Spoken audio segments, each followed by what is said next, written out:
Is statistics. Statistics is the science of data collection. It involves collecting, classifying, summarizing, organizing, analysis, interpreting of numerical and categorical information. Numerical, think of numbers, temperature, acres, land size in acres. Categorical, think of type of crop, breed of crop, maybe eye color, and all other factors like that. So statistics has two branches. A is descriptive statistics. This involves summarizing data. Then B is inferential statistics, which involves making predictions from samples.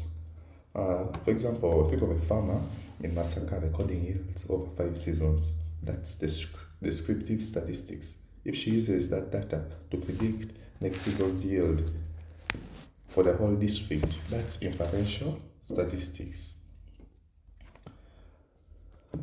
Alright, so this is what we seek to cover today. We shall start with the introduction to statistics, where we shall look at the difference between population and the sample. We shall look at variable types, where we talk of categorical and numerical data.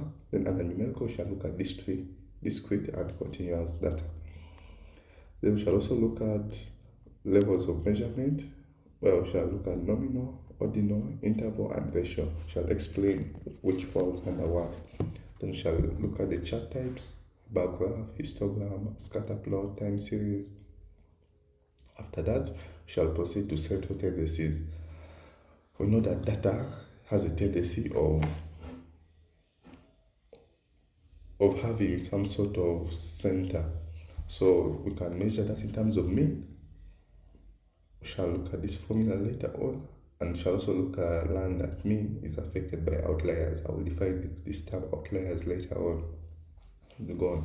Then we shall look at the median, which is the middle value, and we shall realize that the median is the distance to outliers. After that, we shall look at the mode, which is most frequent, and we shall see when do we choose it. We shall learn that mean works for symmetric data, median works for skewed data, while mode is good for categorical data. After that, we shall look at variations, where we shall start with the simplest, which is range, which is maximum minus minimum. However, range also has the same issue with mean, whereby it's affected by outliers. We shall look at variance of a sample. We shall look at standard deviation, which is the square root of the variance. Then we shall look at quartiles. We shall know that first quartile is like the 25th percentile, second quartile is the median, third quartile is the 75th percentile. After that, we shall go and look at interquartile range, which is the third quartile minus the first quartile, and shall realize that this is resistant to spread. After that, we look at the coefficient of variation, which is a means of comparing variations of two items with different units, all sorts of different types. So let's start with the introduction to statistics. Here, what the exam normally tests, we look at identifying data types, where we have categorical, numerical, and then discrete and continuous. We also look at choosing correct data charts for given data, understanding population and sample, then interpreting levels of measurement correctly. Before we go ahead, I would like us to have a look at last year's past paper. Section A comprised of 20 multiple choice questions. Let us sample some of the questions. Let's start with Roman number 2. The weight of ducks on a farm. What type of data is this? So the options are discrete, categorical, discrete, continuous, sample. Next, let's look at Roman 4, where which of the following can have more than one value? A, mean, B, median, C, mode, D, standard deviation. 5. Which of the following is not a measure of dispersion? Variance, range, coefficient of variation, mean. 8. A poultry farmer has kept track of the number of eggs sold each week for over a 7-week period. The results are shown below. 80, 39, 214, 156, 264, 239, 232. Find the median number of eggs sold. A is 174, B is 214, C is 152, and D is 232 eggs. Then 9. Okello has started a pig farm and has bought 7 pigs, each weighing 20, 42, 46, 42, 20, 49, 42, 49. Find the mode of the data. A is 41.4, B is 49, C is 46, D is 42. Then let's look at 18. A measure defined as the difference between the third quartile and the first quartile and is used to identify outliers is called an or a decile, B interquartile range, C z-score, D percentile. So by the end of today, you should be able to answer these questions. Let's go ahead and look at the variable types. As mentioned earlier, variable types can be broken down into categorical and numerical. And numerical can be further broken down into discrete and continuous, as you can clearly see by this table here. So categorical data example would be marital status, you're either married or not married. Political party can be of NUP, you can be of NRM, you can be of DP. Eye color, if you look at animals, can be having blue eyes, green eyes, brown eyes, whatever. Another example would be maybe cattle breed, can be Frisian, can be Ankole, can be whatever. Maybe also plant type, can have maize or maybe cereals, root tubers, stem tubers, etc. Now when we look at numerical, think of numbers. There are two types. There is discrete and continuous. The difference is that discrete are usually whole numbers because they are counted items. If we talk about number of chicken, we expect a whole number. When we talk about defects in the production, we expect a number. When we talk about maybe heads of cattle, we expect a specific number. Then under continuous, these are usually measured characteristics. Can be weight, can be area, can be voltage, among others. That means that there are three. That means if you're asked in an exam to categorize a given data, you have three possible answers. The first one is categorical, the second is discrete numerical, and the third is continuous numerical. So let's look at this example one. Talks of a survey in Gulu district records a Roman 1 farm size in acres, 2 crops grown, 3 number of children in the household, 4 soil pH, and asks classify each variable. Feel free to put the answers in the chat. Let's start with farm size. What do you think the answer is? Farm size in acres, is it categorical? Is it discrete? Is it continuous? Okay, you can see your answers. All right, let's look at crop type.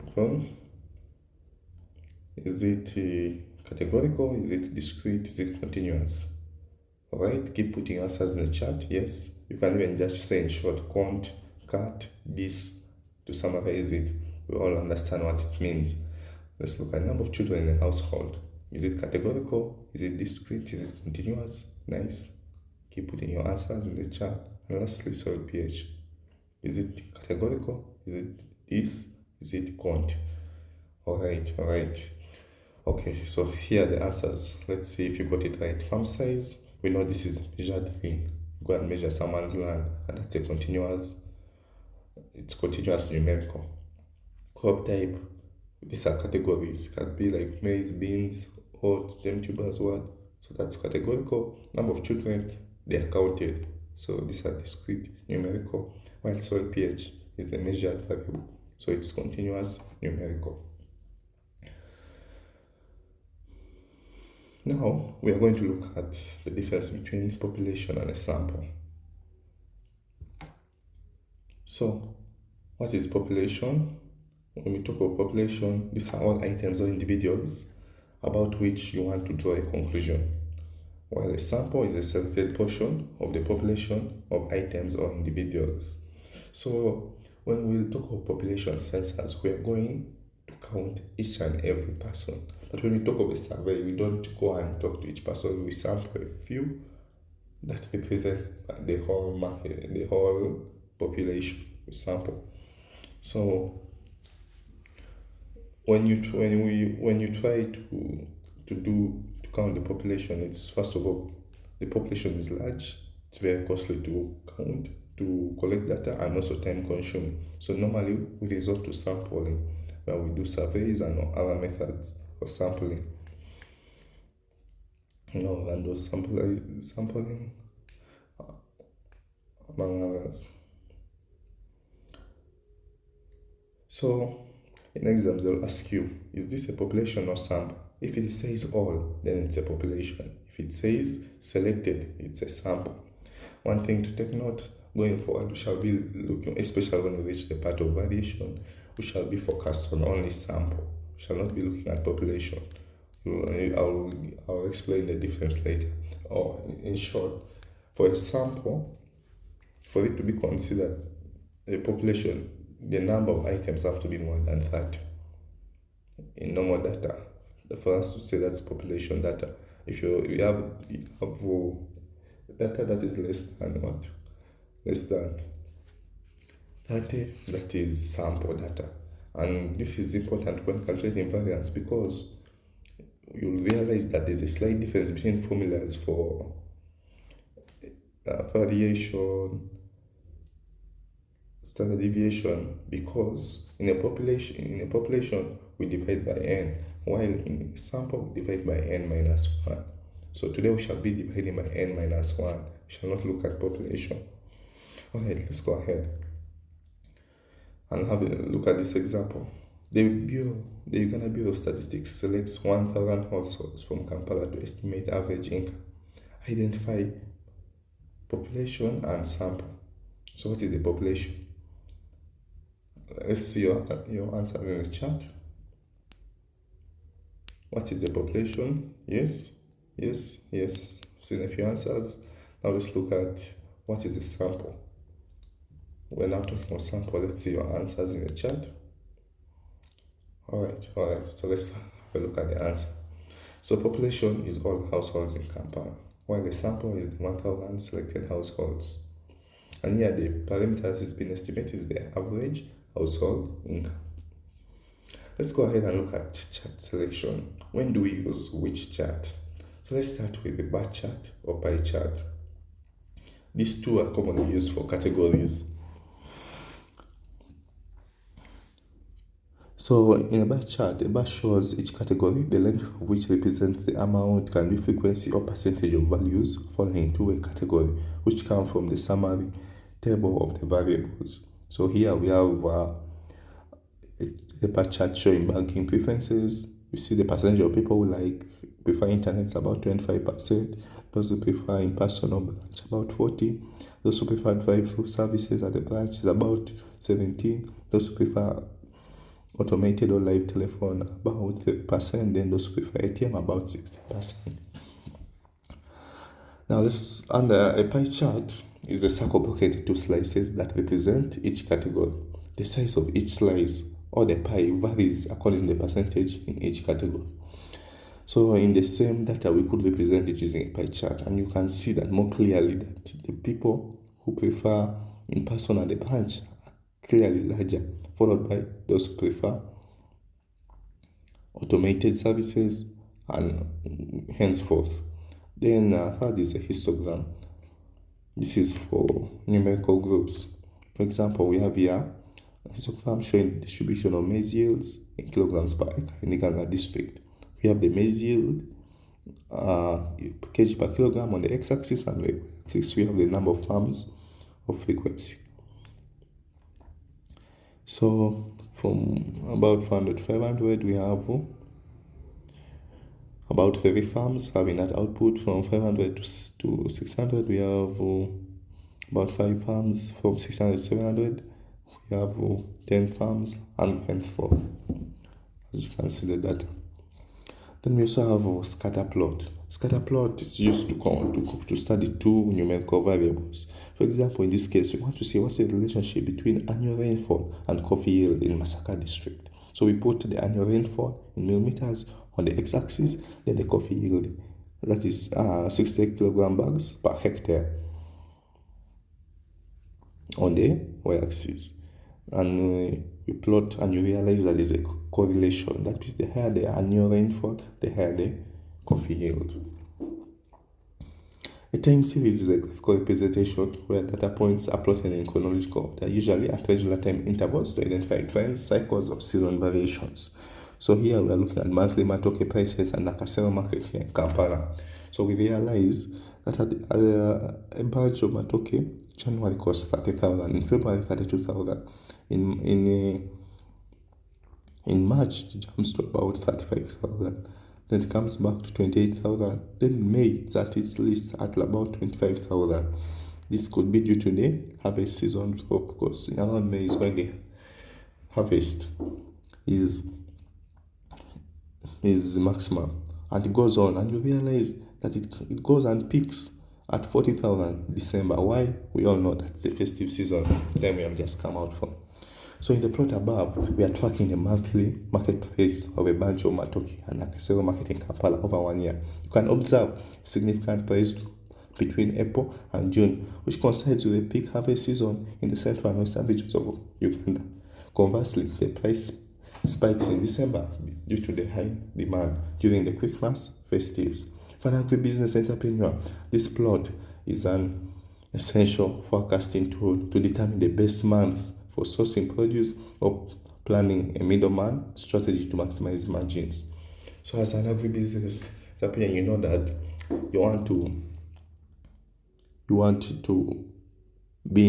to be buying to sell the matoke in December, because you know the farm gate prices, the prices which you buy from the farm, usually do not vary this much. So you want to be buying during December time and selling, so that you have, because you can make larger profits. In May, you may want to stay out of this business and do something else because the profit margins are low. Now, if you include costs, it will be hard to turn a profit.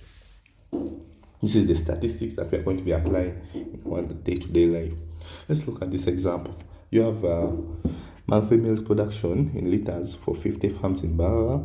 We have preferred payment method, cash, mobile bank for 200 farmers. We have a relationship between fertilizer use, kgs, and maize yield, bags per acre. Which chart would you use for each? Once again, put your answers in the chat. Yes, let's start with monthly milk production in liters. What would you use to represent that data? Okay. Yes. All right. Let's look at preferred payment method, cash, mobile bank for 200 farmers. Okay. I'm seeing your answers. Nice. Let's go ahead and look at the relationship between fertilizer use in kilograms and maize yield in bags per acre. What chart? All right. All those are good responses. Let's have a look at the answers. So for the first one, we're looking at monthly milk production in liters for 50 farmers in Barara. What will work here is a histogram. This is a histogram because we have numerical groups, 50 farmers. Histogram will work. So I want to group the data maybe from 10 to 20 liters, 20 to like that. Then we look at preferred payment method for 200 farmers. I think we saw this one. We shall use either a pie chart or a bar chart. It works best for such categories. Then, if we look at the relationship between fertilizer use, kgs, and maize yield, here we shall use a what? A scatter plot. Why? Because we have two variables, and we shall use something like this. So we shall see how the data works. Does it mean that if you continue increasing fertilizers, your yield will always continue to grow? I believe that is true, but to a certain extent. If we are to plot this one, you'll realize we reach a point whereby the yield peaks while the fertilizer keeps increasing, because there's maximum yield you can get even with increased fertilizers for a given acre.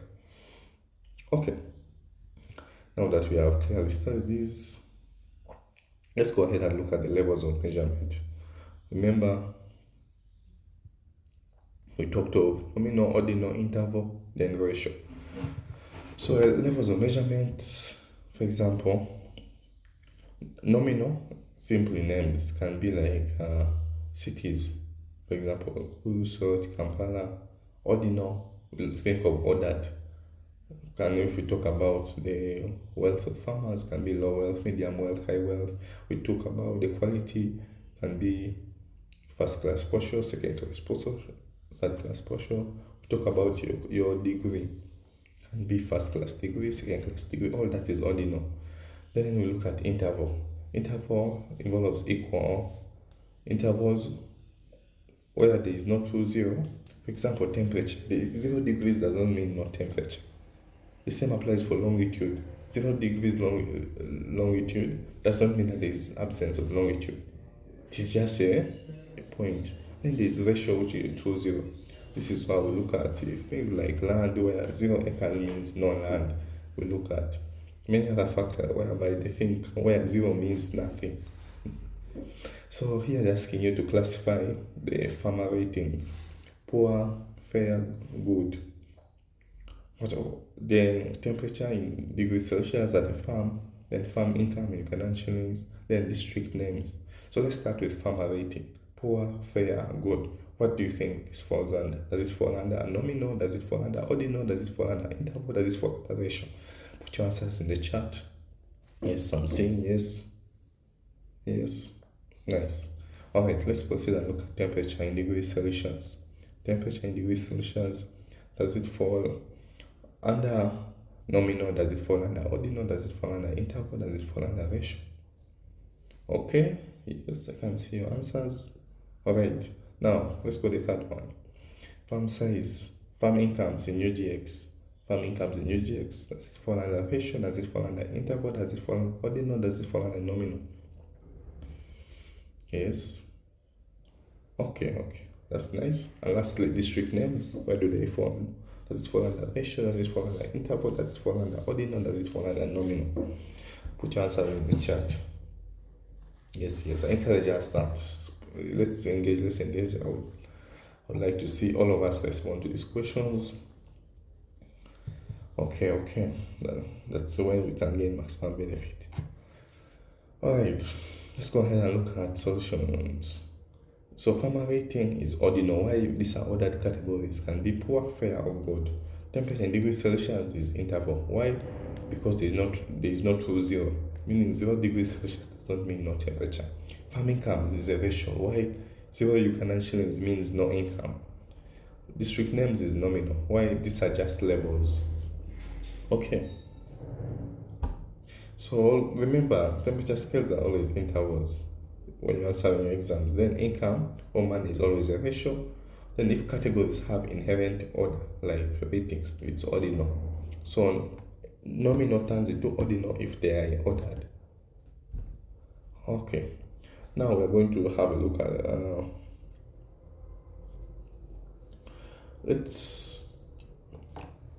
so why do these levels of measurement matter?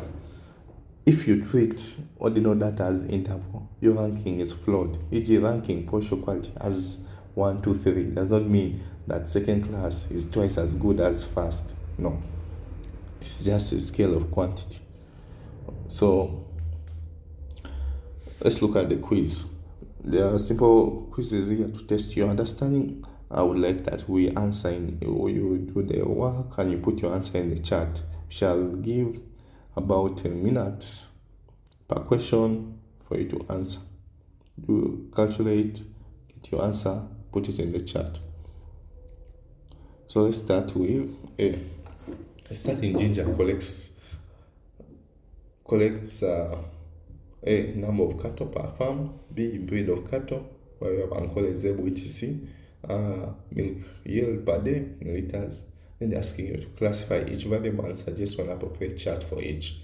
So you go answer in the chat. Say number 1A, you mention the type of variable, comma, then you put the chart. One appropriate chart. Do that for B and C. I'm giving us a minute to answer this.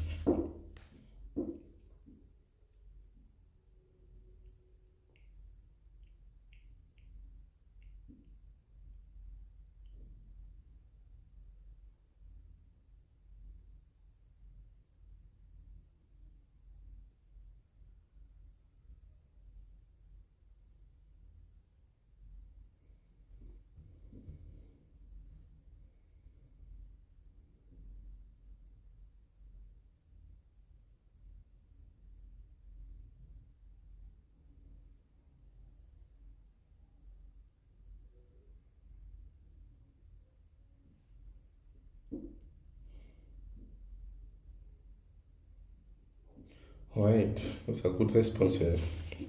Let's now look at our answers.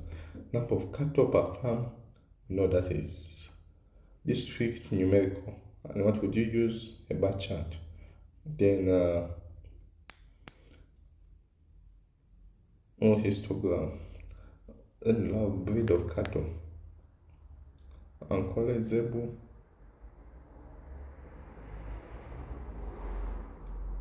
That's a bar chart. That's a categorical, and shall use a bar chart. Then continuous numerical. Histogram, I'll use a histogram. That's for milk yields per day. Alright, hopefully your answers were similar to these. Once again, number of cattle per farm is district numerical, and we shall use a bar chart to represent that. Breed of cattle, where we have Ankole Zebu, it's categorical, and we shall use a bar chart as well to represent that. Then for milk yield per day in liters, it is continuous numerical. We shall use a histogram to represent that. Okay, let's have number 2. Again, you'll have 1 minute to answer. You have data on 150 farmers preferred extension services, either government, NGO, private, and their annual maize yield in bags per acre. Which chart for each and why?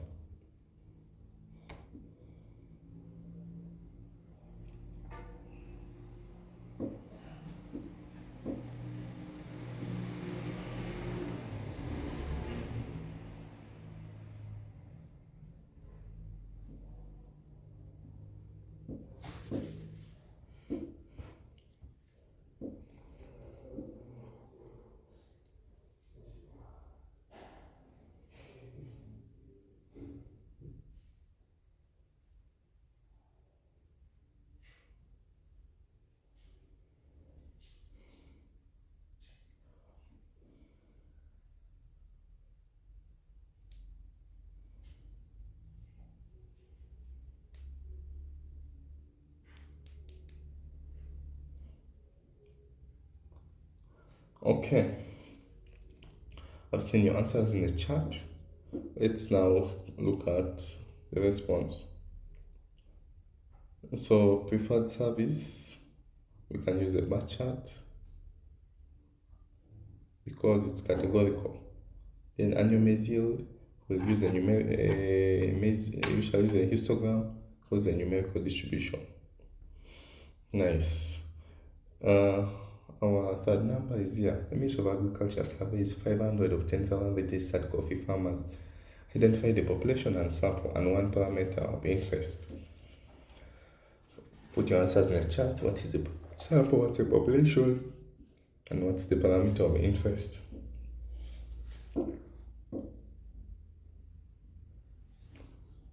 What's the population? What's the sample? What's the parameter of interest?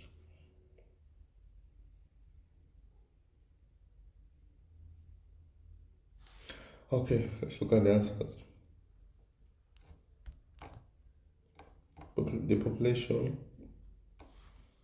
is 10,000 registered coffee farmers. The sample are the 500 surveyed. The parameter is not given, but an example could be maybe average coffee yield, maybe breed, the type of coffee grown. Alright, our second last quiz is here. Classify fertilizer type, urea, NPK, DAP. Number 2, years of farming experience. Number 3, farm elevation, meters above sea level. Remember, we have 3 answers.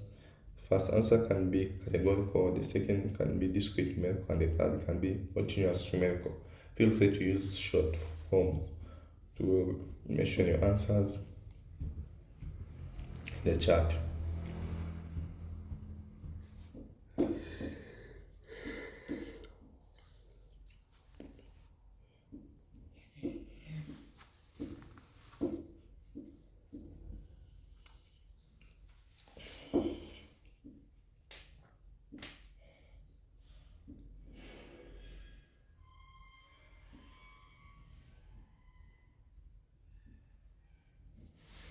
Okay, so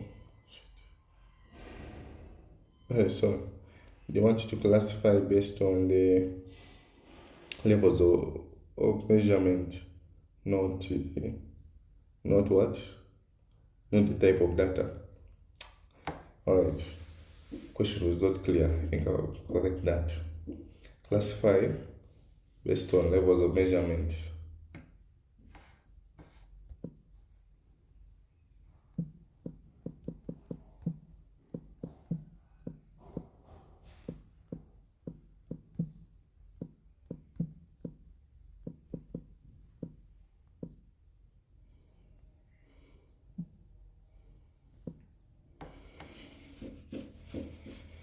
So fertilizer use, fertilizer type, urea, NPK, DAP, all those are labels. So that's nominal data.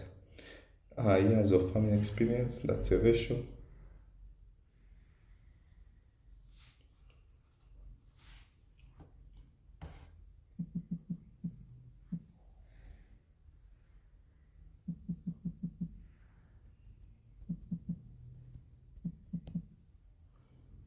Why? Because 0 years means 0 years, no years of farming. Then farm elevation above the sea. This is a mistake. Farm elevation above the sea cannot be. I think sea level is just a reference point.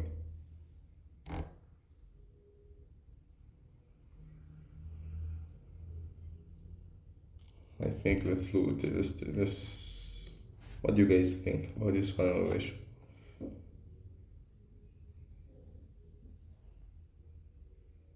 You think it falls under ratio or it falls under interval?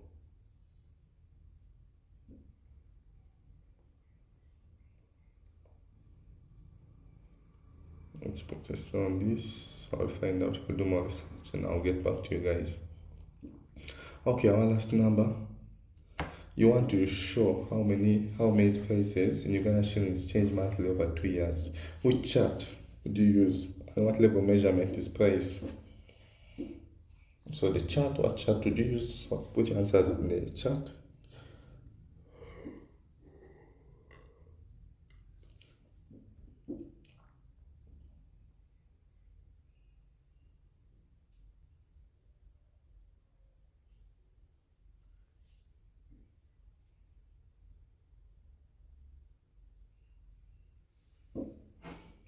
Okay.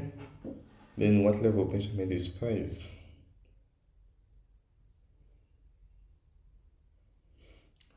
Okay. So you'll use a time series, and I think level of measurement, we know that for currency or money, it is always an interval. It's always a ratio.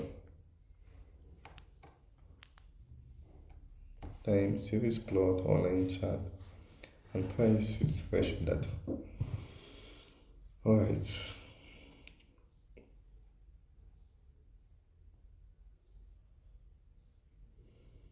Let's go ahead to part 2 and look at the measures of central tendency. And there are 3 common measures. The measures we use. We can talk of the mean, which is the summation of items divided by number of items. We'll talk of the median, which is the middle value in the ordered array. On the left and right, there should be equal number of items. Like you can see here, this is 1, 2, 3, 4. And on the side, this is 1, 2, 3, 4. However, mod is just the most frequent observed value.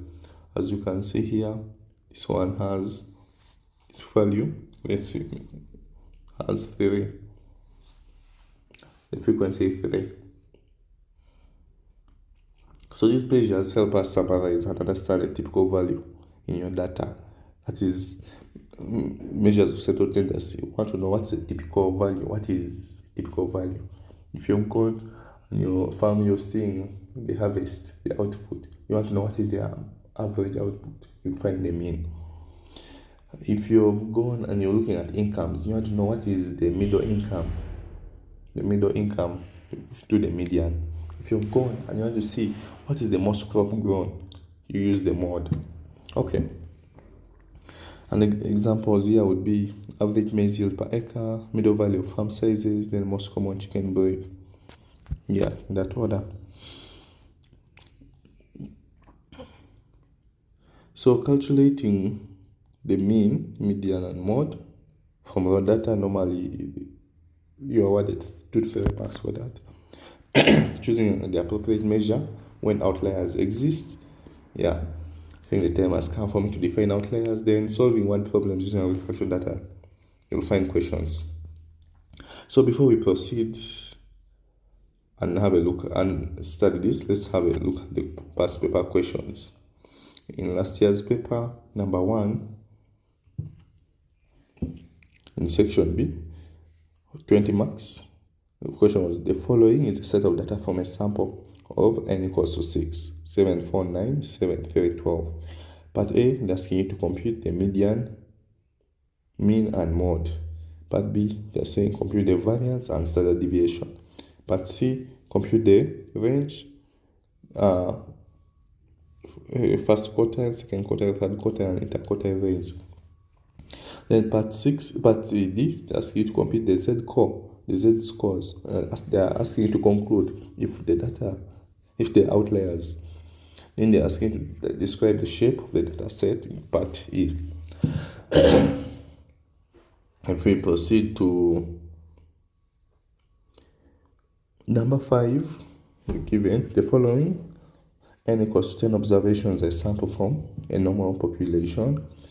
5.1, 2.6, 3.4, 6.3, 2.9, 4.5, 5.9, 1.7, 3.7, 8.0. Part A, they're asking you to find the mean of the data. Part B, they're asking you to find the standard deviation. That's what we shall cover today. Part C and D we shall cover in subsequent sessions. So, mean calculation. We know that mean is the summation, right? It's the sum of values divided by a number of values.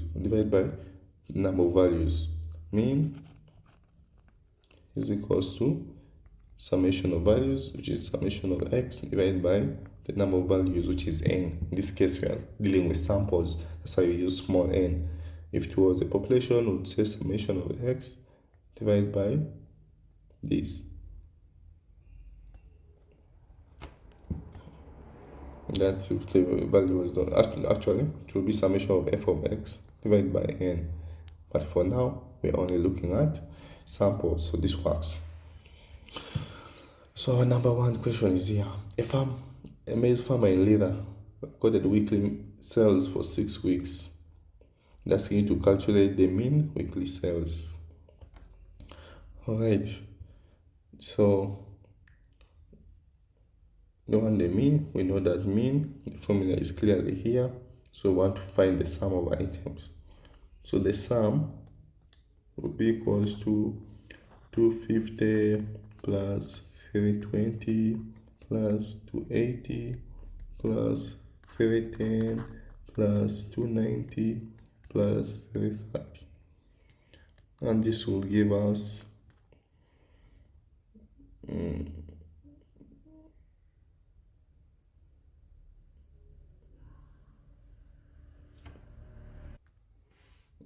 if you calculate, the sum will be 1780. Nice. Then the number of items n that we are given as 6 weeks. So our mean can also be represented, mean of a sample can be represented as x bar. Mean shall be equal to 1780 divided by 6.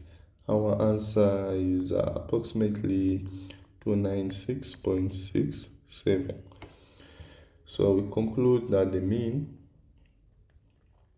is, but remember, take note, the units are thousands of Ugandan shillings, so you have to multiply our final answer by 1000. So our mean is 296,670 UGX. So what we have done, we first found the sum by adding the items, then we got the number, which was 6, then we got the mean by dividing the sum by the number, and the answer is here. So our mean weekly sales are 296,670 UGX. Always check the units. Cells are in thousands of Ugandan shillings, so you multiply the final answer by 1000. Okay, with this I think we can proceed to have a look at the median. So median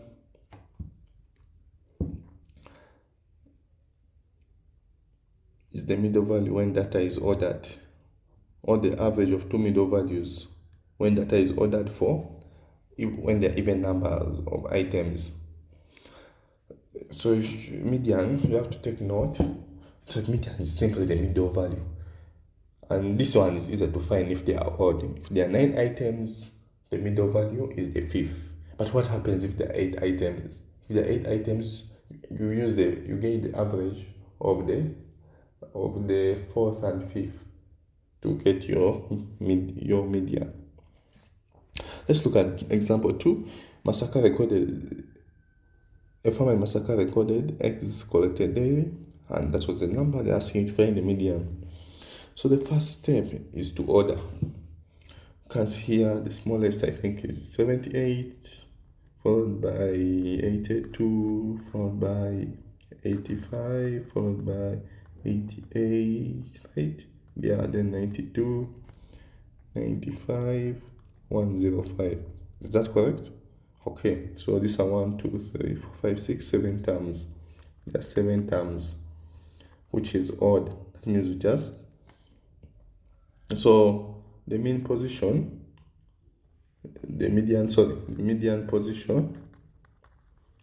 is simply got by n plus 1 divided by 2, which is 7 plus 1 divided by 2, which gives us the 4th position. So we count 1, 2, 3, 4. So the 4th position, the median position, therefore the median is 88. And what are we talking of? Eggs. So you always include the units, correct units. So yeah, what we first did, we ordered the data, we determined the number, we calculated the mean position, then we got the value as 88 eggs. So they often give an ordered data. Ordered is mandatory. Always show ordered list in your working. If you don't show this, you may not get full marks. Okay, now we are going to look at mode identification. Mode, which is the formula mode, is simply the most frequent values. So a survey of farmers in Kavale asked how many acres of potatoes. The answers were as follows. So they're asking us to find the mode. This is a good question. Let's start with it. So we shall start by first tallying. You can see that we have 2, 3, 4, 5, and 6, right? So 2's there. 1, 2, 3, 4, 5, 6. 1, 2, 3, 4, 5, 6. So 1, 2, 3, 4, 5. 2's are 6.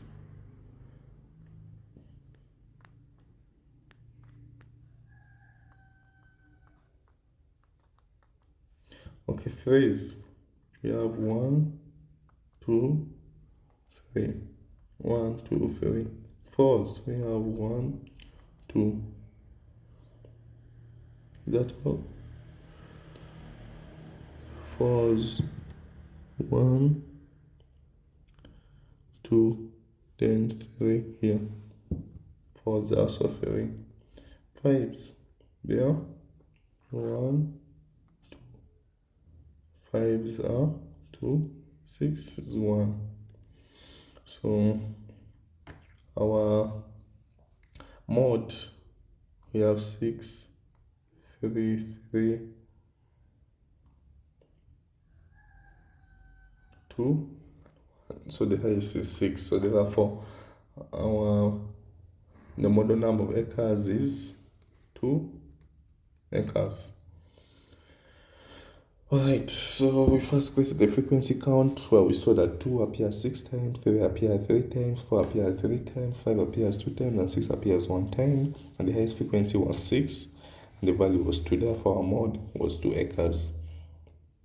So it's possible to have multiple modes, and that is called bimodal data. Also, if all frequencies equals to 1, right, there is no mode.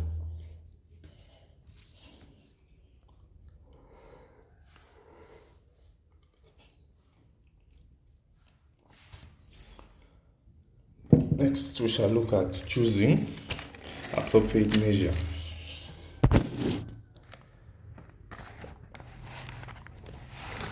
So,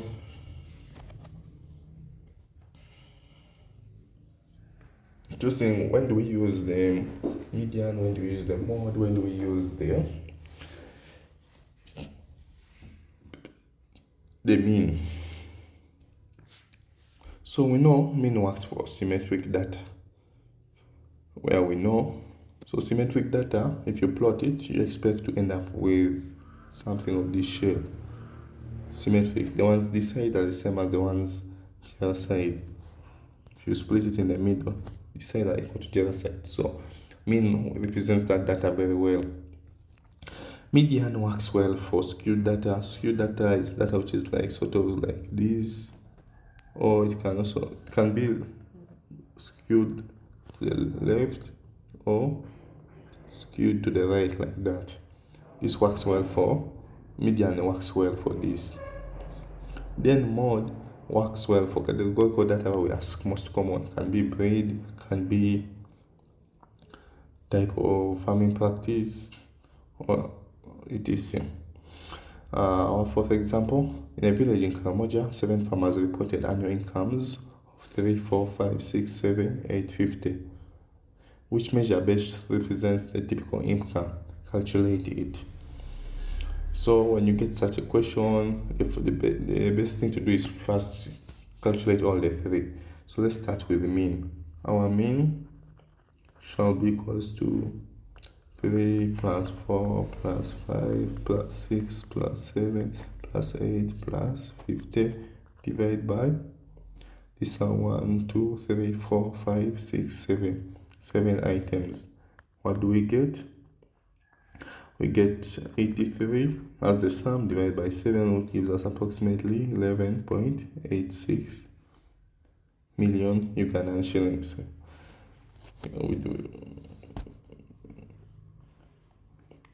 Then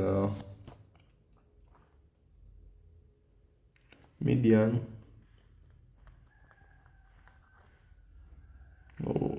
the ordered list, we shall have 3, 4, 5, 6, 7, 8, 50. And there are 1, 2, 3, 4, 5, 6, 7. So 7 plus 1 divided by 2, we get 4th position. Therefore 1, 2, 3, 4. So the median is 6. And if you, for mode, you realize that all of them are unique. So there is no mode. And so when you look at this data, 6, here we're having 11, we're having 6, and so mode is not there, so mode is ruled out. So now, between median and mode, what do we look at? We look at now outliers. Is there an outlier?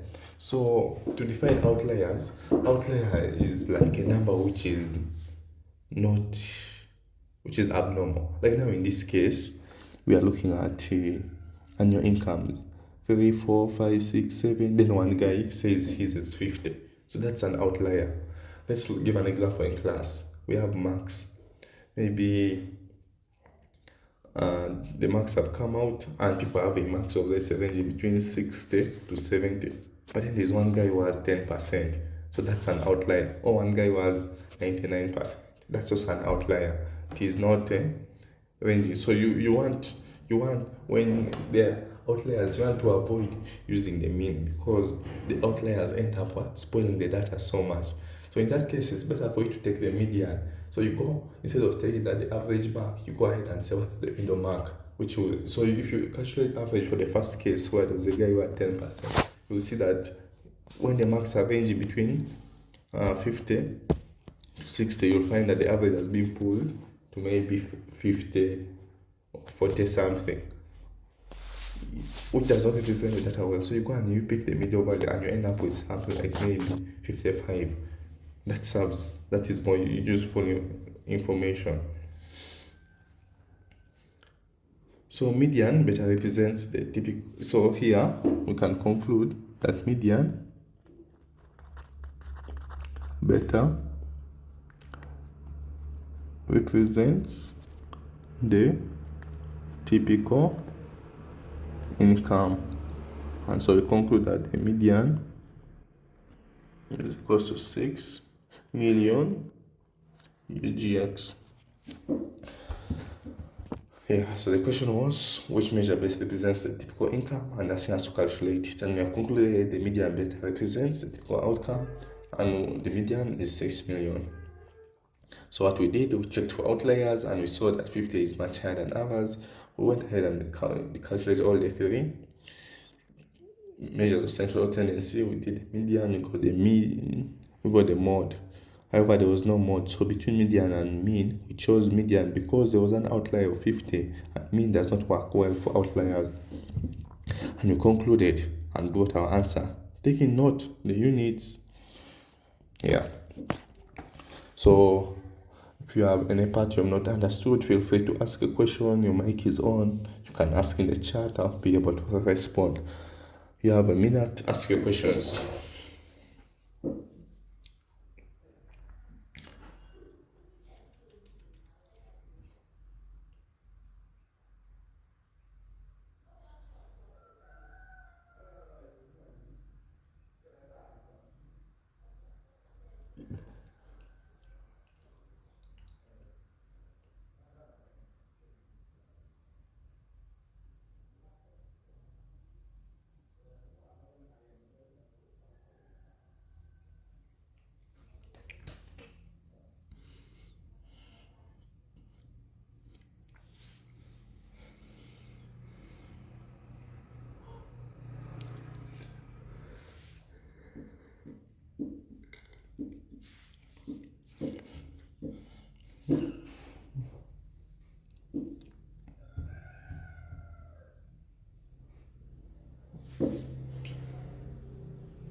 Okay, let's go ahead and look at the quiz.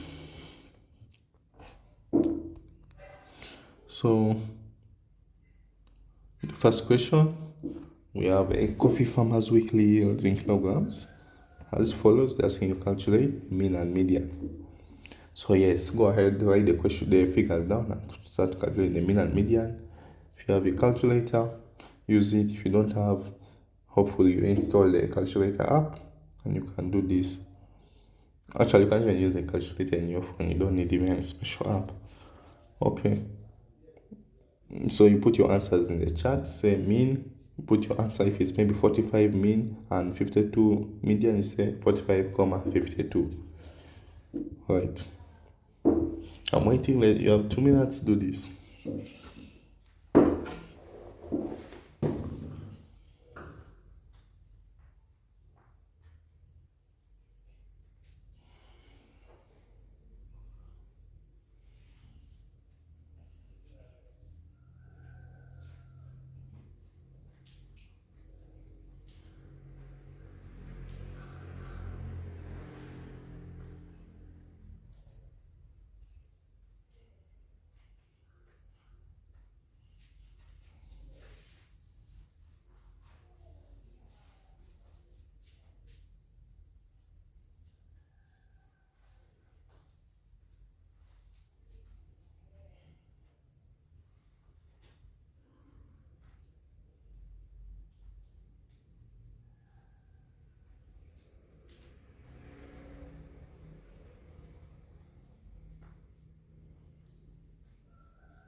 Okay, I'm seeing the answers in the chat. Okay.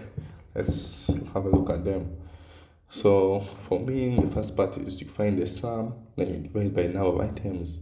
So the sum was 350 and the number of items is 7, which ended up being 50 kilograms, the mean. So congratulations to those who put 50. Then for median, we start by ordering the information. After we have ordered it, we find the median position, which is n plus 1 divided by 2, and we get end up with the fourth position, also having 50. Oh, so this is nice. So the mean and the median are both 50-50. Congratulations to those who got this right. Okay, let's go to number 2. Milk delivery liters to 8 hotels.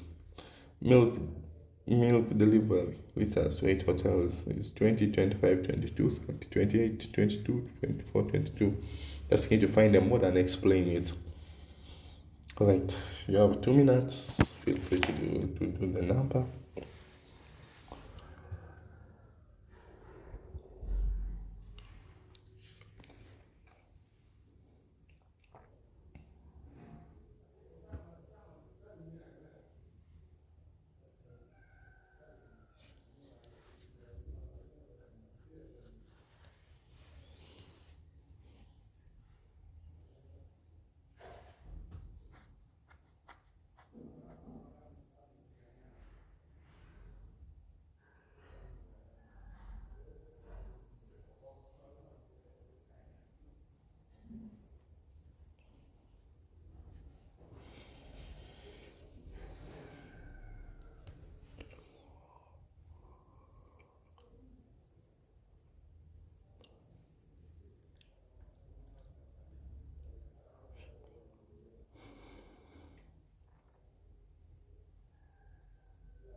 Okay,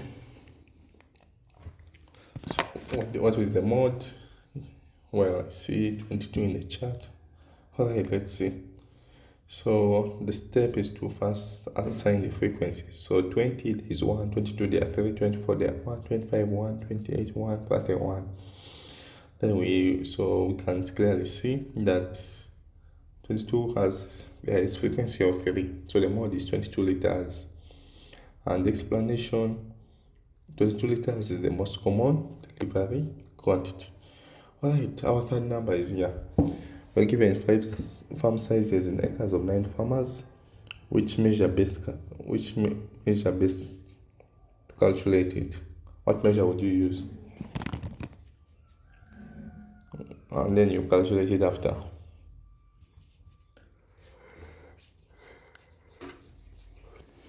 Yes, I see the measures in the chart, which is good. Nice.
Alright. So number one, you start by first checking for outliers, and you notice there's already a big outlier. Others are in 1 ones or tens, but there's one in hundreds, 200. So the outlier is 200, therefore the preferred measure is median. So to calculate median, we start by ordering the information. When we order it, then we determine the position. There are 9 items, so median position is got by 9 plus 1 divided by 2, gives us the 5th position. And in 5th position, there are 7 acres.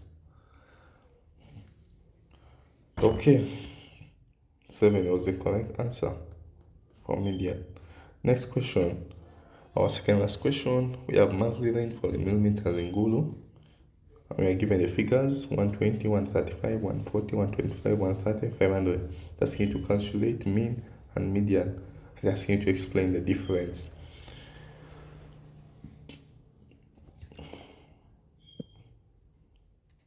So yeah,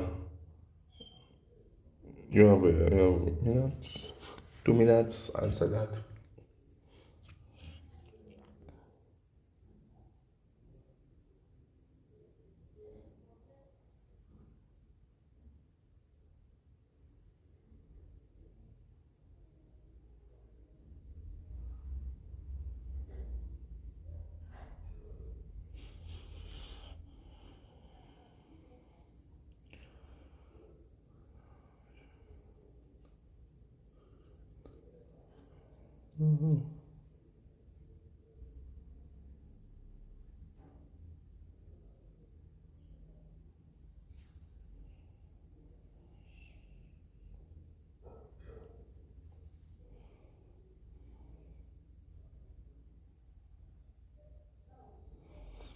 Okay, let's see your answers.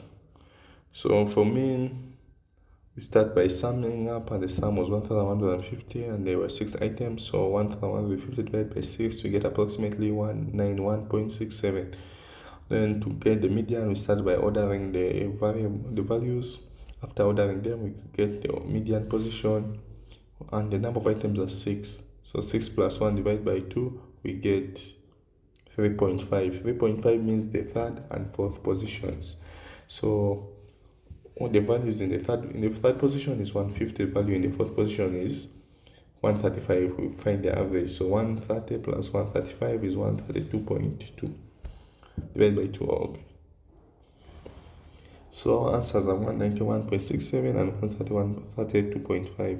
The difference is due to the outlier, which is 500, as you can see. Our last quiz for this part. 10 farmers reported children. Find the mean, median, and mode. You have 3 minutes to do it.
Okay, let's see your answers in the chat. Just put the mean, comma, the median, comma, the mode. You don't even to state. So you can say maybe 3, 4, 2, comma. That's all. Alright, so with mean, we know the formula is the sum. We start by finding the sum. So when you add all those things, we end up with 30. And if you count, they told us that there are 10 farmers. So 30 divided by 10, we get 3. So the mean was 3. For median, we have to order them. So after ordering them, we find the median position. They are 10 plus 1 divided by 2, which gives us 5.5. So 5.5, that is 5 and 6 positions. So we find the average of those two values in the fifth and sixth position. So 3 plus 3 divided by 2 is 3. Our median is 3. Then step 5, we find the mode, and we can clearly see that 2 appears 4 times, 3 appears 3 times, 4 appears 2 times, and 5 appears once. So the mode is clearly 2. And so our answers are: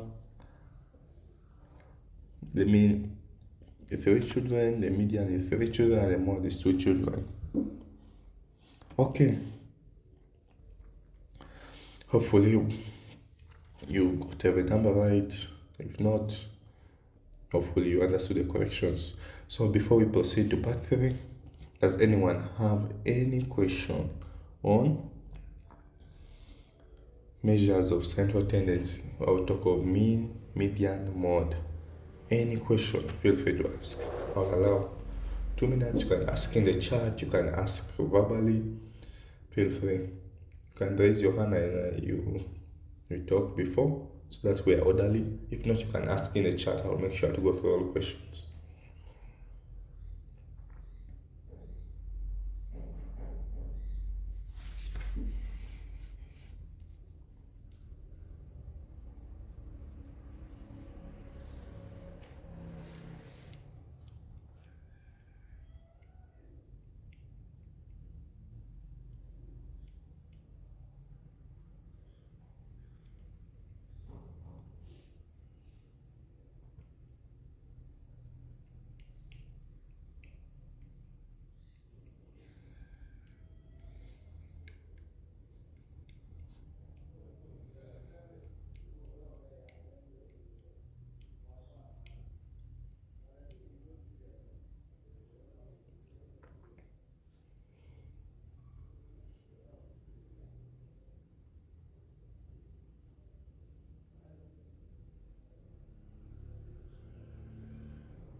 Okay, let's go to the last part for today, and shall be looking at the measures of variation. So pay attention, this part is a little tricky, but it's understandable. So if you pay attention, you will be able to get it. We shall start. So measures of variation. Variation, first of all, what do you understand when you hear the word variation? It simply means a deviation or a change from what? By how much something. It's like a change, okay? A variation is a change in simple terms. So knowing the average isn't enough. You need to understand how spread out is your data. That's variation. 2 districts might have the same average maize yield, but one could have consistent production while the other faces booms and bust cycles affecting food security and prices.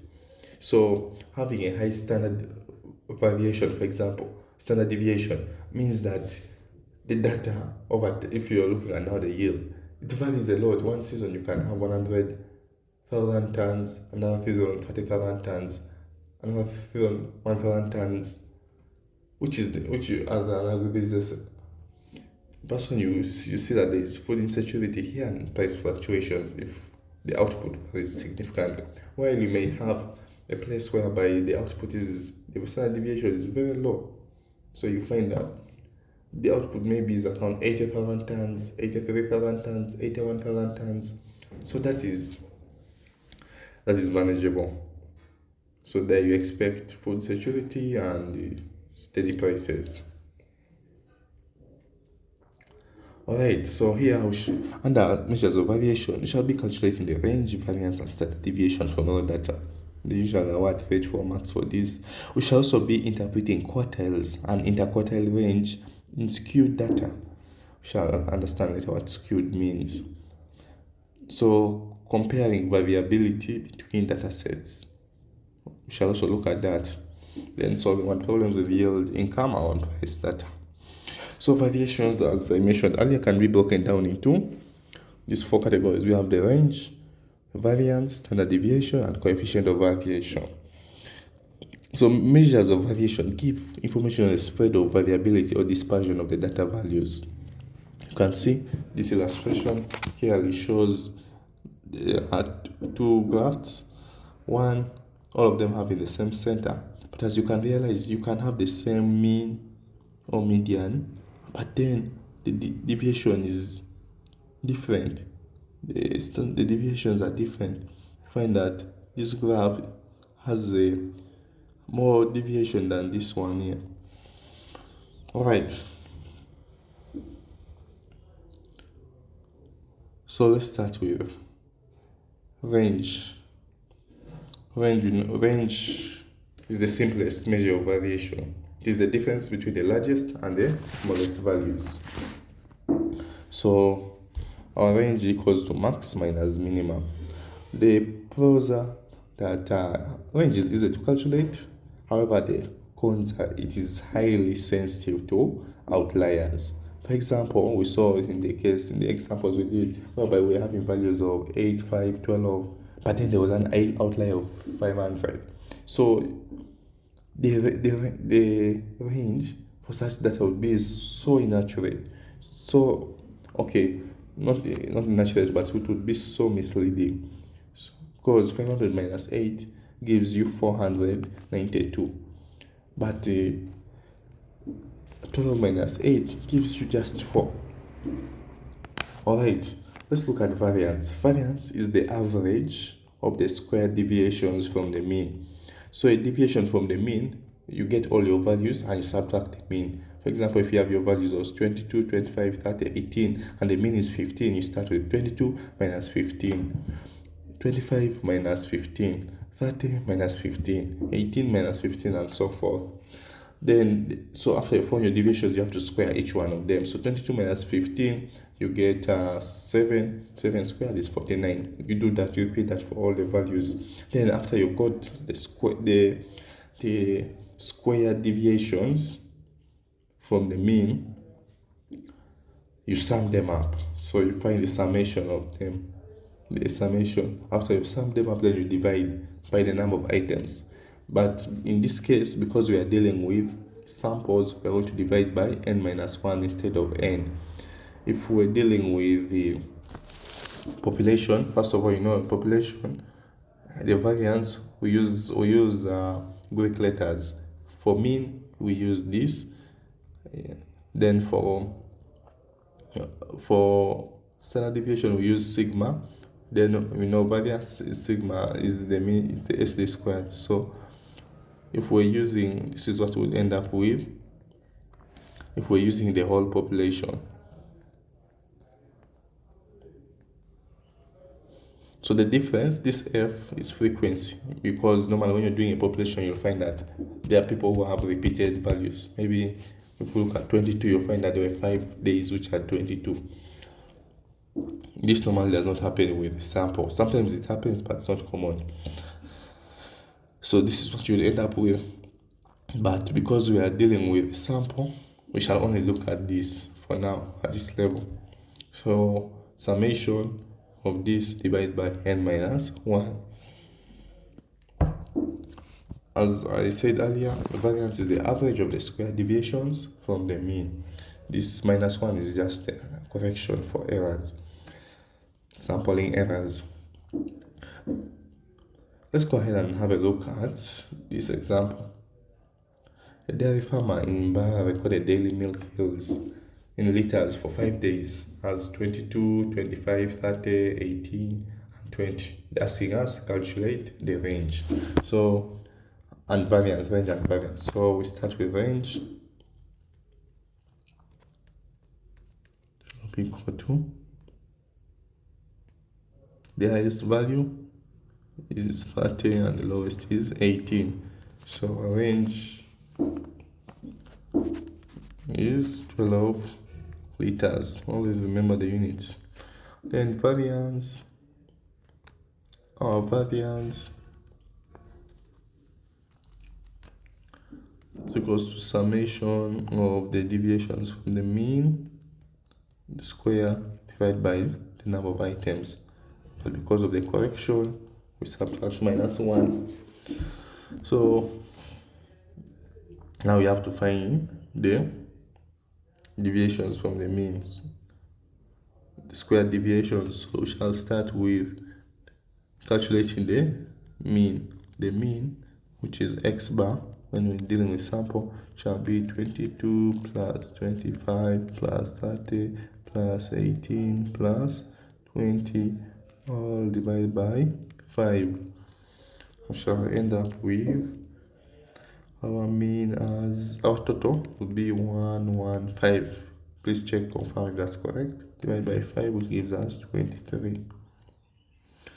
So now that we know the mean, we can find the what? Deviations from the mean. So summation of x minus square deviations from the mean. Summation of x minus x bar, all of this squared. So we shall start with 22 minus 23 squared plus 25 minus 23 squared plus 30 minus 23 squared plus 18 minus 23 squared plus 20 minus 23 squared. So we expect to get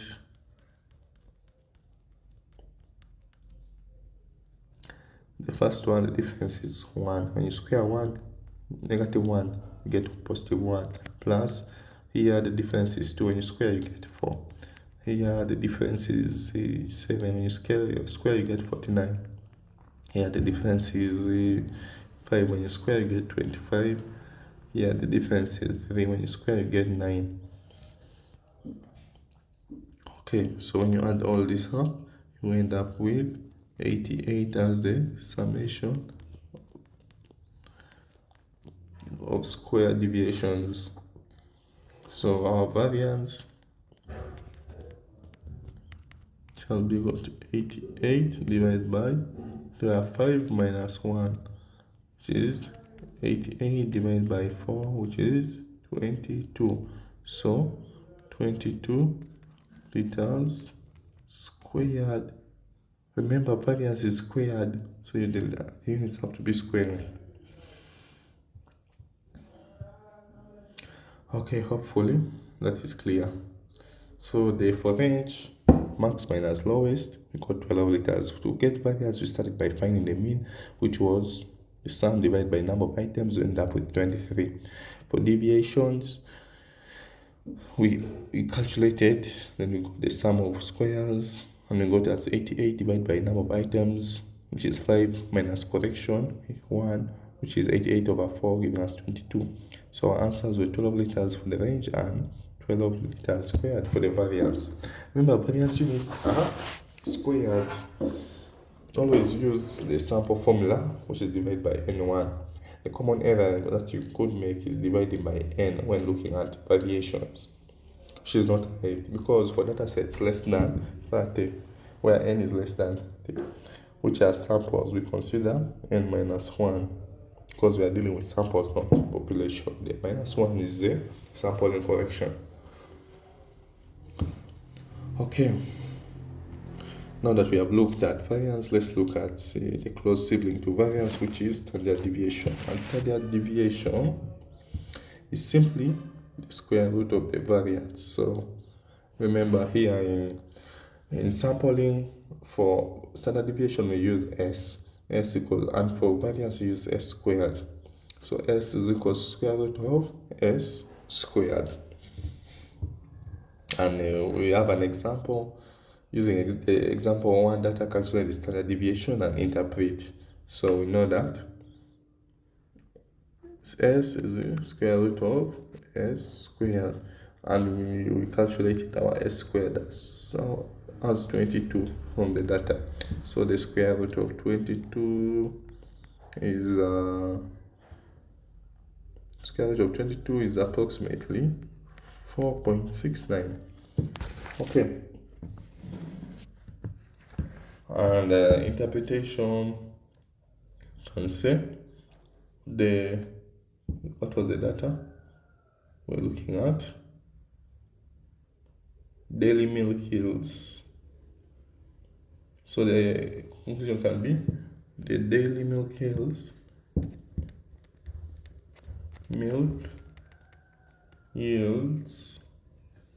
varied by plus or minus 4.69 about the mean of 23. So yeah, the first step, we saw that the variance was 22.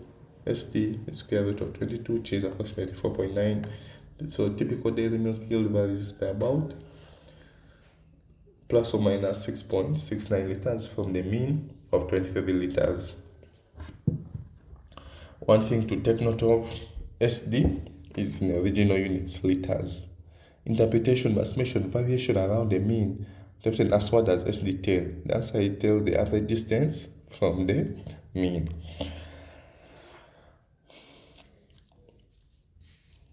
So a practical example of this would be like for a dairy farmer in Barra, a low standard deviation means steady daily demand. A high one means unpredictable sales affecting inventory and cash flow levels. This is what I talked about earlier.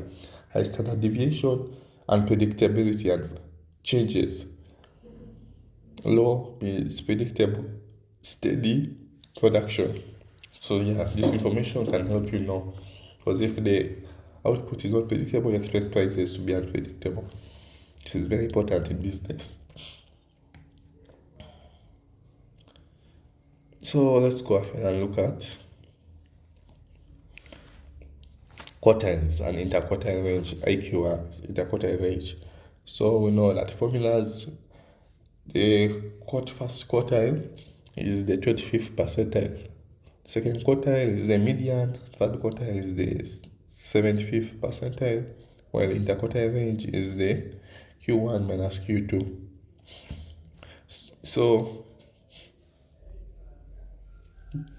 quartiles split the random data into 4 segments with an equal number of values per segment. So quartiles split the data into 25% segments. The first quartile, Q1, is the value for which 25% of the observations are smaller. The 75th are larger. Q2 is the same as the median. Second quartile is the same as the median. 50% of observations are smaller and 50% are larger. Only 25% of observations are greater than the third quartile. Only 25 are greater than the Q3. That's obvious. So the median is an example of a quartile, specifically second quartile, Q2. So quartiles are calculated like we calculated median. The first step, we arrange, determine the appropriate position, then we find the number after order. For even, we divide. For even number of values, we end up calculating the average of the two digits in between position. For odd, we write down the value directly. We saw this with median. Let me not confuse you. Let's go ahead and do an example. So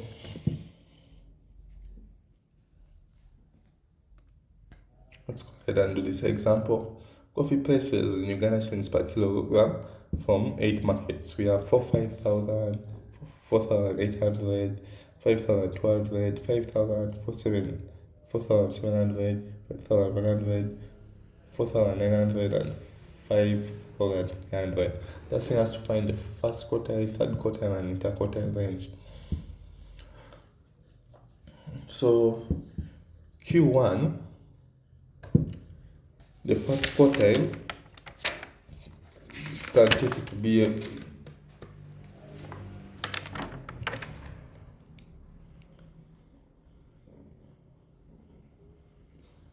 okay, so let's go ahead and the first step always in calculating quartiles or median is first to arrange the data. So here we can see 4.5 is the lowest, then 4.7, 4.8, 4.9,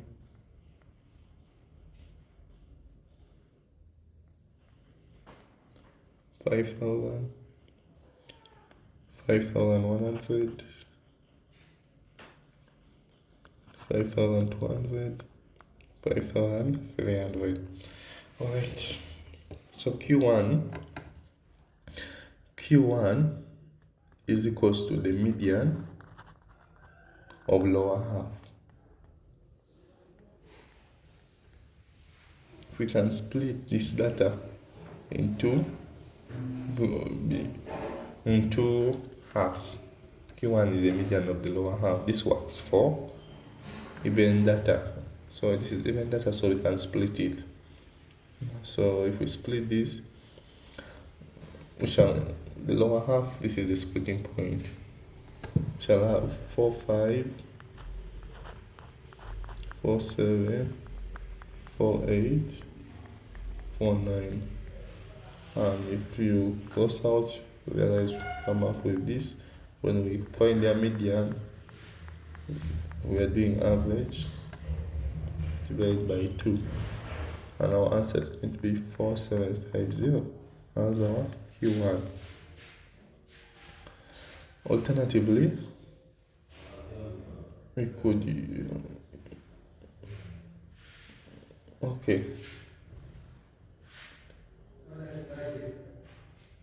alternatively, alright, let's proceed to Q3. Q3 is the median of the upper half, isn't it? So the upper half, we have 5,000, 5,100, 5,200, 5,000, right? So the median will be these two, which is 5,100 plus 5,200 divided by 2. Our answer of Q3 will be equals to 5,150, isn't it? Right? Okay. So we have found Q1 and Q2. The last step is to find interquartile range, which is equals to Q3 plus Q1, which is equals to 5,150 minus 4,750. And our answer will be 400. What are we dealing with? UGX per kilogram as our interquartile range. Alright. So step one, what we did, we ordered the data. After that, we found the median of the lower half, and we ended up with 4,950. Q3 median of upper half, 4,750, and for upper half 5,150. So that we're able to get our interquartile range as 5,150 minus 4,750, and I ended up with 400. Therefore, our values at Q1 are 4,750, Q3 are 5,150, and the interquartile range was 400. So please note that for even n split exactly in half, Q3 are medians of halves. So for even number of items which can be split exactly in half, Q1 and Q3 are medians of the halves. Q1 is the median of the lower half, Q3 is the median of the upper half. Interquartile range measures the spread of the middle 50%. Okay, now let's have a look at comparing variability. So when we are comparing variability, the rules we follow. Number one, for symmetric data, we use standard deviations. Symmetric data is like this middle one, whereby it's balanced. This side, the left, is balanced with the right. Then for skewed data, we use interquartile range. Skewed data, you can look at this one is left skewed, while this is right skewed. Okay. And the third way of comparing variabilities is the coefficient of variation. We know that the coefficient of variation, CV, is the standard deviation divided by the mean.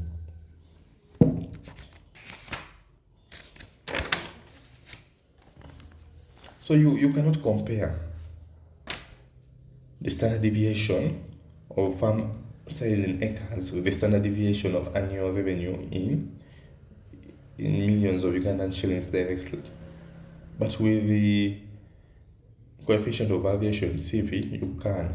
If farm size has a coefficient of variation of 50% and the revenue has a coefficient of variation of 25%, then farm size is relatively more variable than what? Revenue. Remember, CV is the mean, is the standard deviation divided by the mean. Also, so therefore, CV allows comparisons between data sets with different units or very different means, e.g. yields from different varieties. Let us look at example 4. In example 4, we talk of two maize varieties tested in Cavalry. So they were growing them, and this were the yields. So for variety A, the mean yield was about 1,500 kilograms per acre, while the standard deviation was 200. For variety B, the mean yield was 1,600 kilograms per acre, and the ST was 15. And asking us which one was more consistent and why. So to answer this, we know that our coefficient of variation is SD over mean times 100%. Actually, there's something missing here. Times 100%. Yeah. Okay. So we start with the coefficient of variation of A, which is the same as the SD was 200. The mean was 1,500 times 100%. Now our answer is about 13.3%. For SV of B, we got 350 divided by 1,600 times 100%, and our answer was 21.9%. So we can reliably conclude that variety A is more consistent than B. Why? Because it has a lower coefficient of variability, or a coefficient of variation.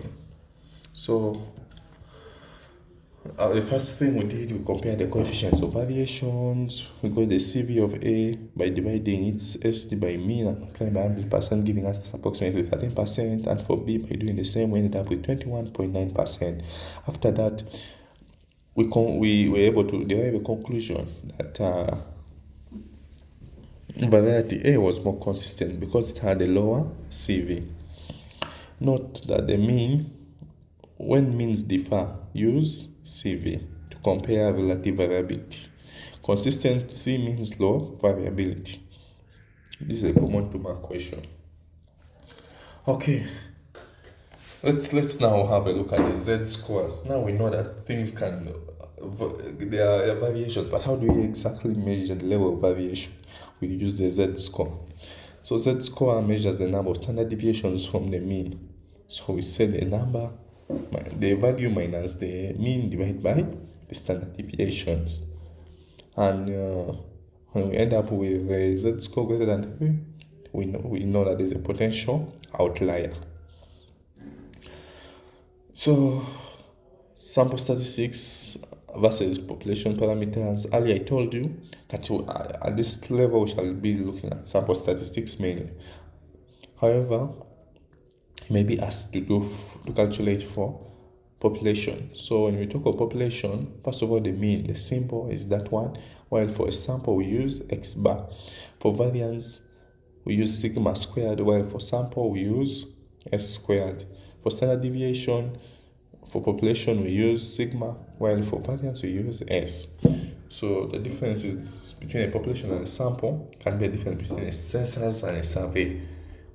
Can divide by n. So for population we divide by n, while for sample we divide by n minus 1 only when working with variations, variance and standard deviation.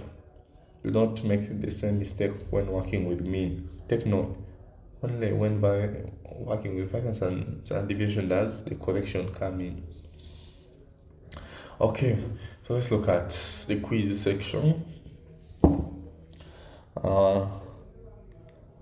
Our number one question is, we are given the maize yields in bags per acre from 6 farms and asking us to calculate the SD.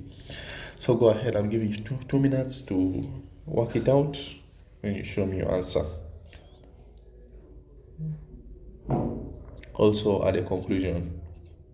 But in the chat, you can just mention the answer. What is your SD in the chat? You have 2 minutes. Work on that.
Okay.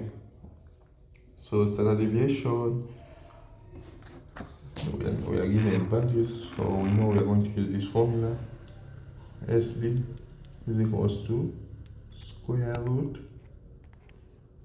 Since we don't have the variance, we have to summation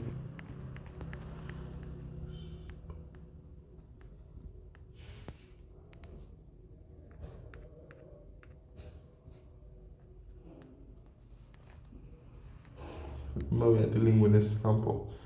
So you go ahead and calculate the squares, standard deviations, then you sum them up, then you divide by n minus 1, then you find the square root. So the first step was getting the mean, which ended up being 27.83.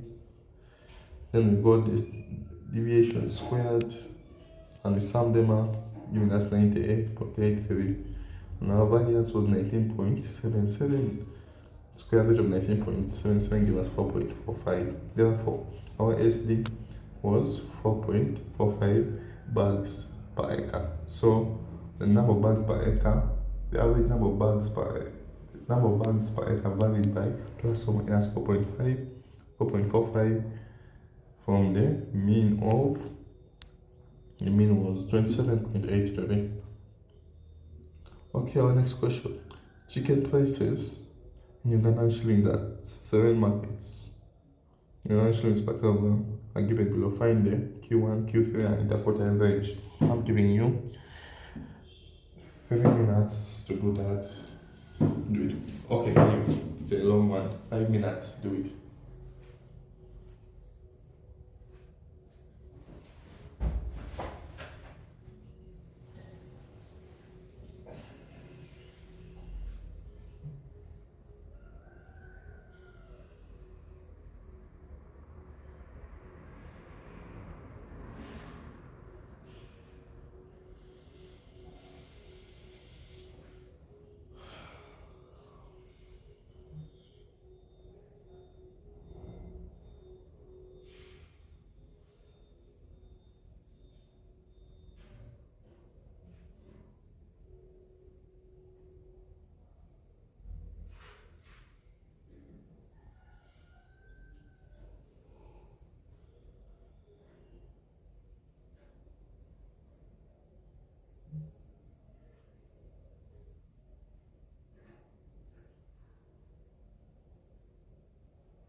Okay, let's look at the answers.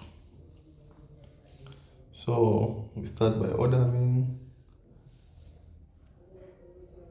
then we calculate the range, and it's obvious, 9 minus 7, 5, 7, 8, get 1, 2. Now we find Q1 position. For this case, we have 1, 2, 3, 4, 5, 6, 7. There are 7 markets. So they are what? They are odd. So we cannot use the formula we use at first. So we shall have to use this formula instead. So for the first part, we shall say 7 plus 1, n plus 1 divided by 4. And we end up with the second position. Then for Q3, we shall have n plus 1 divided by 4, all of it multiplied by 3. End up with the sixth position, and with this, what we indicate the corresponding values. So I think let's do this. Let's do this one. Because I see it can bring about some confusion if you don't handle it well. I'm just going to do only Q3 to demonstrate. So we have our data. It is already ordered here. 7, 8, what. And now to find Q3 position, the same way we did with median. We say n plus 1 divided by 2. But since we are no longer dealing with median, we are dealing with quartiles. And we know this is a 75th percentile, which is the same as 3 over 4. Median is a 50th percentile, which is 1 over 2. That's why we multiply n plus 1 times a half. So this one shall say n plus 1 times 3 over 4. So when you multiply times 3 over 4, we put here 3, and 4 comes down here. Q1 position, this is for odd. It is n plus 1 times a quarter. So 1 comes up here and 4 goes down.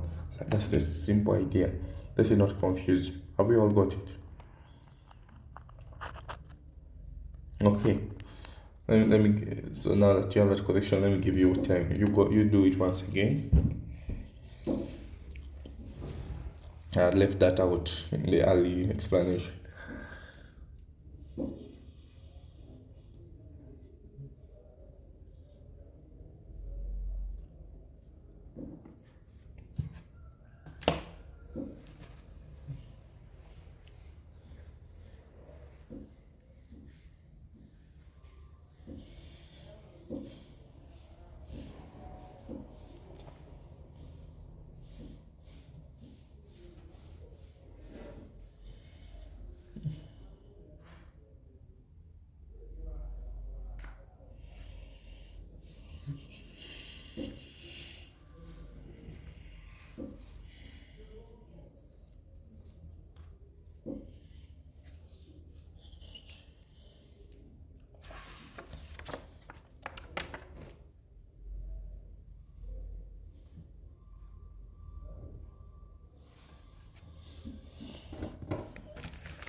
Okay, let's look at the third example. Hopefully these are your answers. 800, 700, 700 in the quartile range, then the range is 1000, the quartile 1200.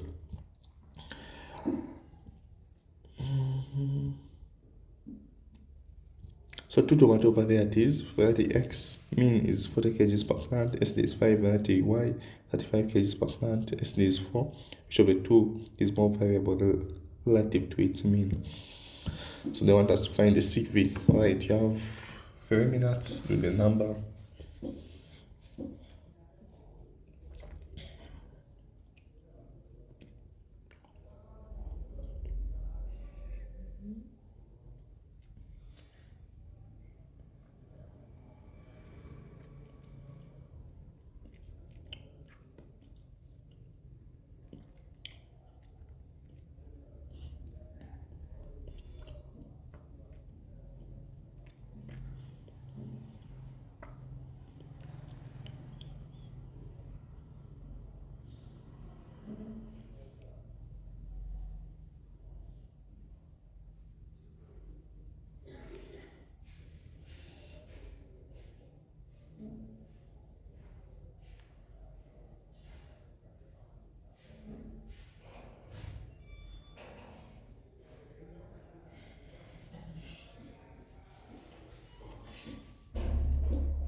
Okay.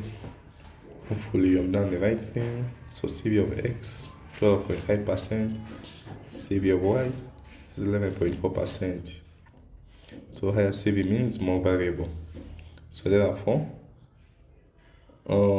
variety X is more variable relative to its mean. Our second last question for today, exam style, our second last quiz. So farm incomes in millions of Ugandan shillings in two districts are as follows. Calculate the ST for each. Which district has more unequal incomes? So yeah, this is now a technical question. Before you go ahead and answer it, calculating ST, we can all do that, I believe. So the trick here is in second part, which district has more unequal incomes?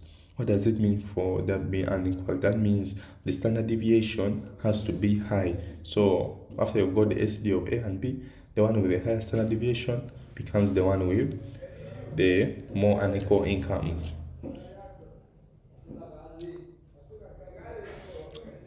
So yeah, this is how you'll go ahead and do it. Now, question 5, I'm going to give you time to do it. Bean yield in kilograms from 9 plots is as follows. Calculate the interquartile range and check for outliers.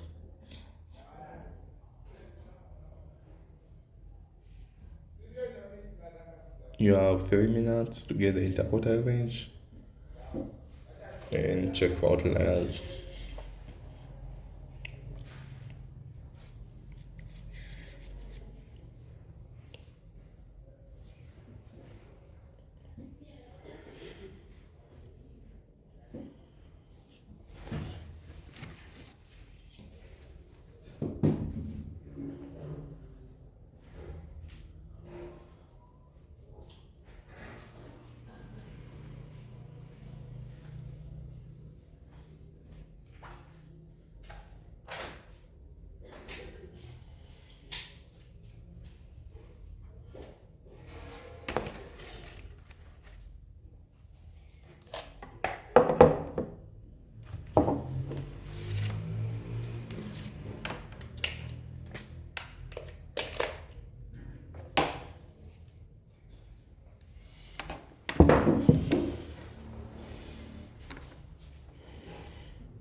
Okay.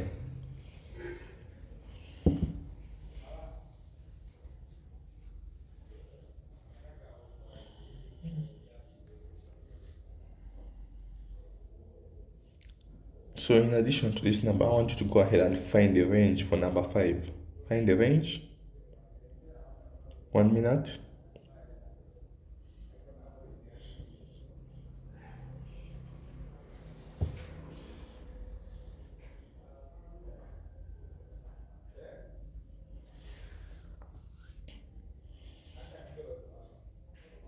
Now, instead of 200, I want you to take the data to be 20. Now using 20, go ahead and find the new range.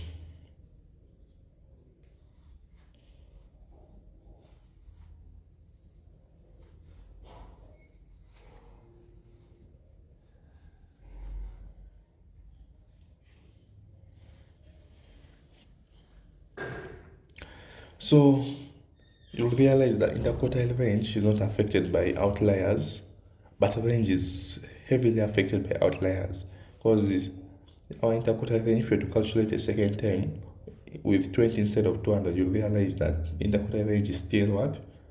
It's still the same. However, if the range, which was at first 200 minus 12, that is 188, becomes now just 8, from 188 to 108. I see that difference, all because of outliers. So that's why we use interquartile range when there are no outliers. But in this case, there are outliers. That's why there's a change. So we order it Q1 position, we know what to do. Q2, 3 position, interquartile range, like that. So for testing for outliers, there is a formula we use, which is the upper quartile range. Okay, we call this the Let's start with the lower fence. The formula is upper quartile, so lower quartile range is Q1 minus 1.5 interquartile range. The answer you get. Then lower quartile range, upper fence. Upper fence is equals to Q3 minus 1.5 interquartile range. So now to check for outliers, the value you find from this, you compare it to the least value. If it is lower than the least value, then there is no outlier on the lower side. The value you get from the upper side, you compare it to the maximum value. If there is no value above it, then there is no outlier. But for this case, 200 is above the upper fence of 8.5, meaning there's an outlier. So 200 is the outlier in conclusion. So if you look at the PDF I shared with you, there are a few things that I decided to strategically leave out because I didn't want us to get confused. However, I'll share with you the information in like short video clips explaining each. They are not so complicated, but then there's a lot we have covered if I'm to bring them in to confuse us. So I left out covariance, coefficient of correlation, then Excel. Okay, on this note of Excel, next semester, among our course units, there is going to be ICT, and then also some part of business statistics involves Excel. So I encourage you people to get laptops. If you don't have a laptop, try to get one. You will always benefit from it for your revision, even. So not even for studies. Laptop is easier to read on. If you don't put WhatsApp, there's no internet. There are less distractions when you're reading the PDFs. It's more clear. So yeah, and actually some good news if you'd like to get a laptop. I went around checking many shops, and I found a good shop. Most of the shops you go to, you find that they have very few laptops. You can't find a shop having 20 laptops only. It's understandable because they're expensive. But I got a shop which has like hundreds of laptops. So if you go there and you buy from them, you'll be able to choose a good laptop. They won't restrict you to a small selection. They have hundreds of laptops. A good laptop can cost you about 650,000, 700 there. However, if you want just a laptop for basic work, you can get one of 450, 500. It will serve you well. But then if you want to go to the extreme, you can go for one of 1.5, 3 million if you're going to be doing some complicated tasks. So this is an example of what we shall be looking at under Excel. You'll realize that most of the things we're calculating, you can just enter a simple formula in Excel to calculate. For example, values, you just say equals to var and you give the range, but it gives you the exact answer. There's so many things that you can do with computer. Alright, so I thank all of you who have been able to make it to today's session. Thank you for sparing your time and investing in your education. At least I know you are the people who are determined to maximize next semester. As I told you earlier, next semester is going to be our simplest semester. That does not mean it is easy. You still need to put in the work. But this is an opportunity. That means that if you put in the work, you can easily maximize. It is very possible that you shall see some people having GPAs of 5 next semester. Otherwise, allow me wish you a happy new year. Welcome to the new year. Hopefully this year you achieve your goals and what you set out to do. Lastly, as I promised earlier, everyone shall leave with 36 bucks. So go ahead and do questions. Write this down. Go and do in section A questions. Roman 2, Roman 4, Roman 5, Roman 8, Roman 9, Roman 18. Then in section B, do number 1 and half of number 5. With that, you should be able to collect about 36 marks. Share your answers in my DMs. Inbox me with your answers. I want to see what you've done. I will respond. Just the answers. If you can take a picture including your working, it will be nice. If you can just type the answers, it is also fine. Whatever way you find comfortable. If you want to send a voice note, it's also okay. Otherwise, have a nice week ahead of you. All the best. Thank you for showing up.